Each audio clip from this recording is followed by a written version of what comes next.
ఇతను పంపించాడు సార్ అది కూడా కావాలి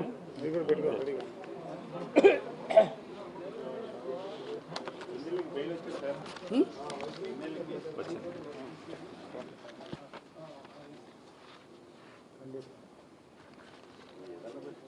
ఆంధ్రప్రదేశ్ ముఖ్య ఎన్నికల అధికారి గారిని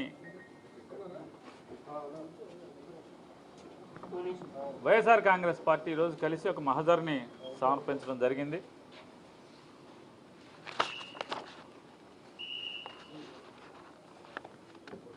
ఈ కలవటంలో ముఖ్య ఉద్దేశం ఆంధ్రప్రదేశ్ ముఖ్య ఎన్నికల అధికారి కార్యాలయం నుంచి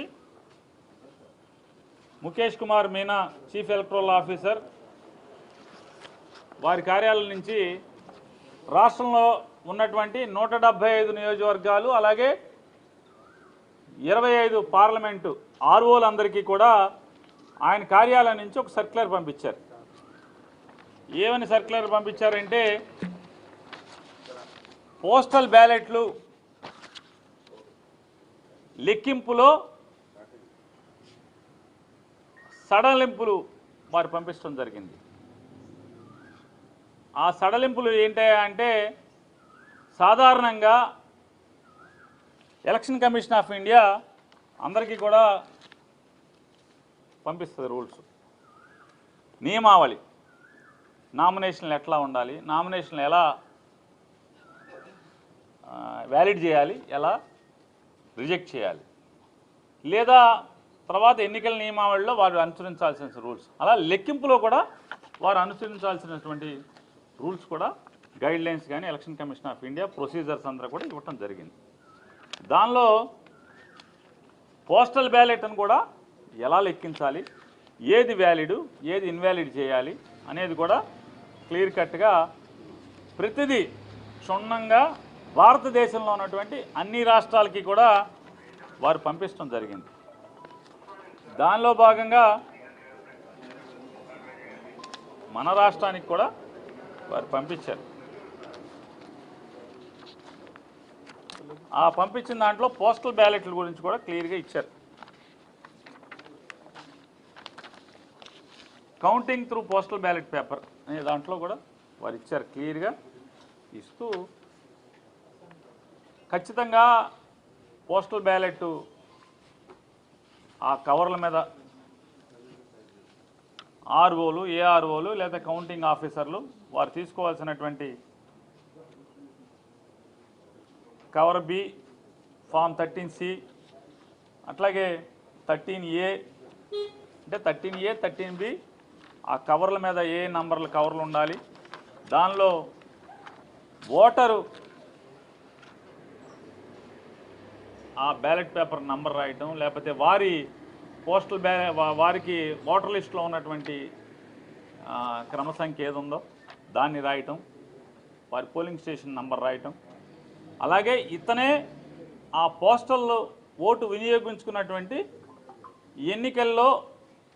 ఎన్నికల బాధ్యత నిర్వహిస్తున్నటువంటి ప్రభుత్వ అధికారి ఎవరో అతనికి ఓటు ఎక్కడుందో ఇతనే అని చెప్పని అటాచ్ చేస్తూ ఒక గెజిటెడ్ అధికారి సంతకం పెట్టి స్టాంప్ వేయాలి అని గతంలో ఉంటే, కొత్తగా ఎలక్షన్ కమిషన్ ఏం చెప్పిందంటే ఒకవేళ స్టాంపు వేయకపోతే కనుక అతని చేతి రాలుతో డిజిగ్నేషన్ రాసున్నా కూడా వ్యాలిడ్ చేయండి అని చెప్పారు. చేతి రాతతో అతను ఎక్కడ అధికారిగా పనిచేస్తున్నాడు, ప్రస్తుతం ఎక్కడ ఉద్యోగం చేస్తున్నాడు అనేది కూడా రాసి చేత్తో కనుక రాసి సంతకం పెట్టుంటే కనుక దాన్ని కూడా వ్యాలిడ్ చేయండి అని చెప్పని ఎలక్షన్ కమిషన్ ఆఫ్ ఇండియా నియమావళిలో అందరి రాష్ట్ర ఎన్నికల అధికారులందరికీ కూడా పంపించడం జరిగింది.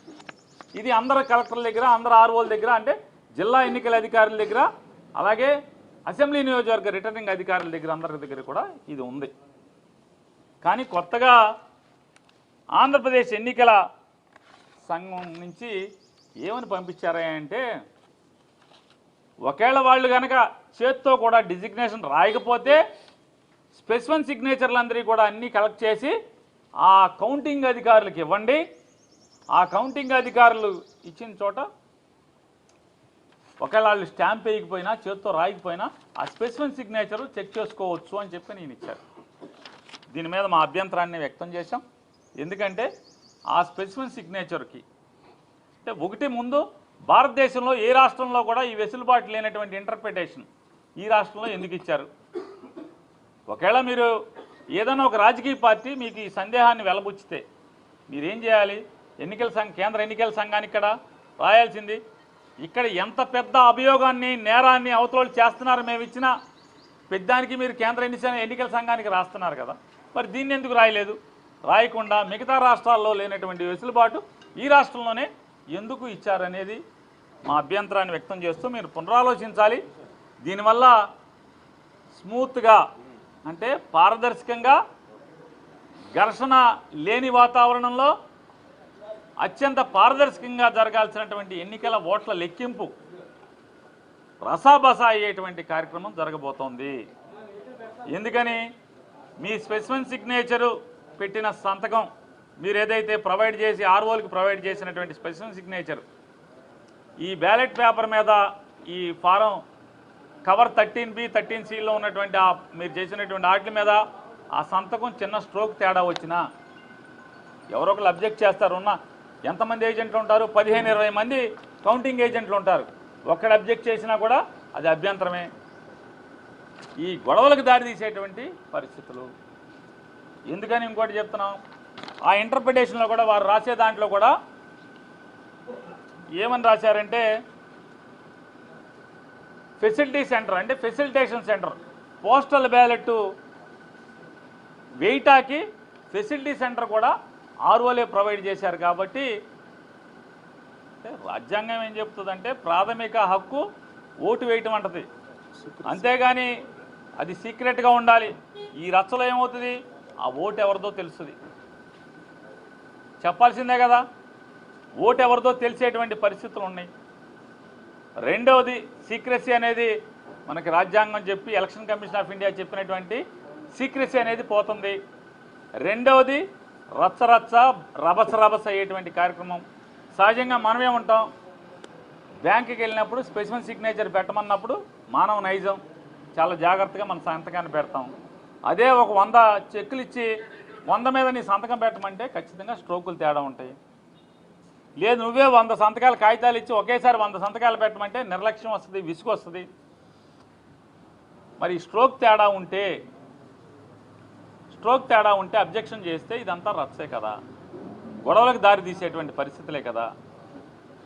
ఎలక్షన్ కమిషన్ ఆఫ్ ఇండియా చెప్పనటువంటి నియమావళిని మీరు ఎట్లా ఇంటర్ప్రిట్ చేస్తారు? చేయకూడదు కదా.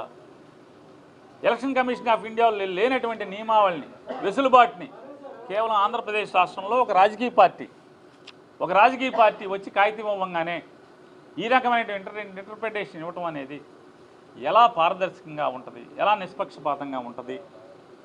కాబట్టి దీన్ని పునరాలోచించాలని చెప్పని ఆంధ్రప్రదేశ్ రాష్ట్ర ఎన్నికల సంఘాన్ని మేము కోరటం జరిగింది. దీన్ని కూడా వారికి కూడా చూపించడం జరిగింది. వారు కూడా తీశారు బయటికి. వారు కూడా ఎలక్షన్ కమిషన్ ఆఫ్ ఇండియాలో చూసి అన్నీ కూడా చెప్పాం. ఈ రికమెండేషన్ మరి వారికి ఇవ్వడం జరిగింది. ఇచ్చి ఫెయిర్ అండ్ పీస్ఫుల్ కౌంటింగ్ జరగటానికి ఈ నిర్ణయాన్ని పునరాలోచించమని చెప్పని, భారతదేశంలో ఏ రాష్ట్రాల్లో లేకుండా కేవలం ఆంధ్రప్రదేశ్ రాష్ట్రంలోనే election commission నియమావళికి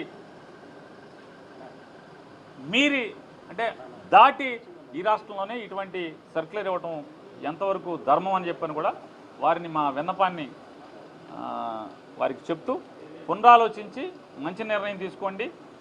fair and peaceful election జరిగేట్టుగా, కౌంటింగ్ జరిగేట్టుగా ఇన్నాళ్ళు కష్టపడ్డారు, మంచో చెడో ఏదో చేసుకుంటూ వచ్చారు, కనీసం ముగింపు అన్నా మంచి ముగింపు ఇవ్వండి అని చెప్పని కూడా వారిని విన్నవించుకోవడం జరిగింది. ఈరోజు రాష్ట్ర ఎన్నికల కమిషన్ని వైఎస్ఆర్ కాంగ్రెస్ పార్టీ ఆధ్వర్యంలో కలవటం జరిగింది. ఆంధ్రప్రదేశ్లో ఎన్నికలు స్టార్ట్ అయిన దగ్గర నుంచి చూస్తూనే ఉన్నాం. వ్యవస్థలను మేనేజ్ చేయటంలో చంద్రబాబు నాయుడు దిట్ట అనే విధంగా ఆ పార్టీ అనేక రకాలుగా రాష్ట్రంలో ఉన్నటువంటి వైఎస్ఆర్ కాంగ్రెస్ పార్టీని కానీ ప్రజాస్వామ్యంలో ప్రతి పౌరుడికి సంబంధించి హక్కులు భంగం కలిగే విధంగా ప్రవర్తించిన తీరును కూడా గమనించాం. తద్వారా రాష్ట్రంలో ఎన్నికలు చాలా దారుణంగా పోలీసు వ్యవస్థను అడ్డం పెట్టుకొని ఎన్నికలు జరిగిన తీరు కూడా ప్రజలందరూ చూశారు. చివరికి ప్రజాస్వామ్యంలో రాజకీయ నాయకుల్ని ఎంత ఇరకాటం పెట్టాలో వైఎస్ఆర్ కాంగ్రెస్ పార్టీ నాయకుల మీద కేసులు, దాడులు, అఘాయిత్యాలు చూసాం. పర్టికులర్గా పేద ప్రజల మీద దాడులు చేస్తే ఎన్నికల కమిషన్ కానీ పోలీస్ వ్యవస్థ కానీ నిమ్మకు నీరెత్తినట్టుండి వారి మీదే కేసులు పెట్టిన తీరు కూడా చూసాం. ఒక ప్రక్క ఎన్నికల ప్రాసెస్ అంతా దరిదాపు ఎన్నికలు అయిపోయిన తర్వాత మిగిలి ఉన్నటువంటి కౌంటింగ్ ప్రొసీజర్ని చాలా రకాలుగా డివేట్ చేయాలని చెప్పి తెలుగుదేశం పార్టీ భావిస్తున్న తరుణంలో వారు ఇచ్చినటువంటి ఉత్తరాన్ని ఆధారంగా తీసుకొని భారతదేశ ఎన్నికల కమిషన్ వాళ్ళు ఇచ్చిన గైడ్లైన్స్, ప్రజాస్వామ్యంలో భారతదేశంలో ప్రతి రాష్ట్రంలో ఎన్నికల నిబంధనలు ఒకటిగానే ఉండాలి. ఏ రాష్ట్ర ఎన్నికల కమిషన్ అయినా దాని మీద ఆధారపడి ఎన్నికల ప్రక్రియను ముందుకు తీసుకెళ్ళాలి. కానీ ఆంధ్రప్రదేశ్లో రాష్ట్ర ఎన్నికల కమిషన్ వారు ఇచ్చినటువంటి కౌంటింగ్ ఏజెంట్ల విషయంలో కౌంటింగ్ జరిగే తీరు, పోస్టల్ బ్యాలెట్ విషయం కానీ లేకపోతే కౌంటింగ్ కానీ, పోస్టల్ బ్యాలెట్ అనేది చాలా పారదర్శకంగా కేంద్ర ఎన్నికల నిబంధనలకు అనుగుణంగా పనిచేయాలి. అలా కాకుండా ప్రత్యేకంగా ఒక తాకీదు ఇచ్చి ఇలా చేయాలి అంటే ప్రజాస్వామ్యంలో ఎన్నికల్లో ఓటుని సీక్రెసీ అనేది లేకుండా బయటపెట్టి ఎవరు ఓటేశారు, ఎవరికేశారు అనేది చెప్పే విధంగా ఇచ్చినటువంటి నిబంధనలను పాతరేసే విధంగా మరి వీరు ఆదేశాలు ఇవ్వటం అనేది చాలా బాధాకరం. వెంటనే దాన్ని ఉపసంహరించుకోవాలా. కేంద్ర ఎన్నికల నిబంధనల ప్రకారమే ఎన్నికల కౌంటింగ్ జరగాల. అలాగే బ్యాలెట్ సంబంధించి పోస్టల్ బ్యాలెట్ కూడా కౌంటింగ్ మొదలయ్యాలా. లేకపోతే అనేక అనర్థాలు వస్తాయి. ఇప్పుడు స్పెసిఫిక్ సిగ్నేచర్ అనేది రకరకాలుగా ఉంటుంది, అన్నీ ఒక రకంగా ఉండదు. నాని గారు చెప్పినప్పుడు స్ట్రోక్ డిఫరెన్స్ రావచ్చు, లేకపోతే ఎక్కువ పెట్టడం వల్ల చాలా తప్పులు కూడా రకరకాలు ఉండొచ్చు. దానిని ఆధారంగా ఆర్ఓ డెసిషన్ తీసుకోవాలంటే ఇది ప్రజాస్వామ్యంలో చెల్లుబాటు అవుతుందా? అందుకనే తక్షణమే రాష్ట్ర ఎన్నికల కమిషన్ మీరు ఇచ్చినటువంటి ఉత్తర్వులను వెనక్కి తీసుకొని కేంద్ర ఎన్నికల నిబంధనల ప్రకారం ఎన్నికల కౌంటింగ్ జరగాల. ఎందుకంటే మేము చూస్తూ ఉన్నాం ఈరోజు రాష్ట్రంలో ఆంధ్రప్రదేశ్ ఎన్నికల కమిషన్ ఉండినా మా నాయకుల మీద అనేక రకాలుగా కేసులు పెట్టి జైళ్ళకు పంపి బెయిల్ తీసుకునే పరిస్థితులు వచ్చినాయి. అంటే మా నాయకుల మీద దాడులు జరుగుతూ ఉన్నాయంటే, మా పర్టికులర్గా ఎస్సీ ఎస్టీల మీద మా ఇళ్ల మీద ఓళ్ళ మీద దాడులు చేస్తే ఎన్నికల కమిషన్ ఏమైపోయిందో తెలియదు. పోలీసు వ్యవస్థ నిమ్మకు నీరెత్తినట్టు వాళ్ళ ఇష్టారాజ్యంగా చేసిన తీరు. మేము లెటర్లు ఇచ్చినా ఈ బూతుల్లో పోలీసు కావాలంటే అక్కడ పోలీసులు పెట్టకుండా మాకు ఎక్కడ అడ్వాంటేజ్ ఉందో అక్కడ పోలీసులు పెట్టి ఎన్నికలు సక్రమంగా జరిగిన తీరు కూడా చూసాం. ఆ భయం వెంటాడుతూ ఉంది. కాబట్టే రేపు కౌంటింగ్లో కేంద్ర ఎన్నికల నిబంధనల ప్రకారమే కౌంటింగ్ జరిగితే వైఎస్ఆర్ కాంగ్రెస్ పార్టీ బ్రహ్మాండమైన మెజారిటీతో గెలవబోతోంది. ఆ భయం చంద్రబాబు నాయుడుకు ఉంది. కాబట్టే ఈ కుట్రలు కుతంత్రాలు చేస్తూ ఉన్నారు. ఆ కుట్రలు కుతంత్రాల్లో రాష్ట్ర ఎన్నికల కమిషన్ భాగస్వామ్యం వద్దు, న్యాయంగా ప్రజాస్వామ్యబద్ధంగా రాజ్యాంగానికి లోబడి ఎన్నికల తంతుని కంప్లీట్ చేయాలని మేము సవినయంగా కోరుతా ఉన్నాం.